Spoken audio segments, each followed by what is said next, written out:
प्रसंगेची पाहून सन्मुख आला. श्रीरामांच्या समोर ते समोर येतात. हनुमंत पावला नाम तेथे. आता हे दिव्य रामनाम त्यांना इथं प्राप्त झालं. मही मंडळी चालले सर्व जेथे. आणि हे इतकं शक्तिपातयुक्त असणारं नाम हनुमंतांना त्या ठिकाणी प्राप्त झालं. रामरायांनी पूर्ण शक्तिपात त्यामध्ये केला. आपली शक्ती त्यामध्ये संक्रमित केली त्या नामात.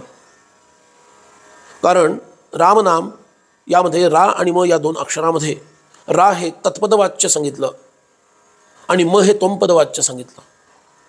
तत्पदवाच्य म्हणजे परमब्रह्म, त्वंपदवाच्य म्हणजे जीव. रामनाम हे ब्रह्म आणि जीव यांचं ऐक्य दाखवणारं आहे. म्हणून ते रामनाम त्यांना प्राप्त झालं.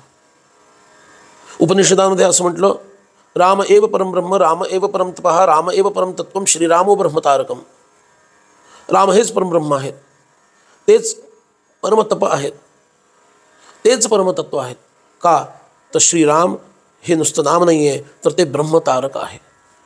म्हणजे संसारातून तारून नेऊन ब्रह्मापर्यंत पोचवणार आहे. नव्हे नव्हे ते ब्रह्मस्वरूपच आहे. म्हणून हनुमंत हे पावला नाम तेथे आणि महिमंडळी चालिले सर्व जेथे.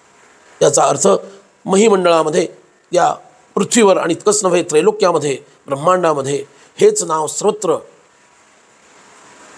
त्याचा जयघोष सुरू आहे. श्रीराम जय राम जय जय राम.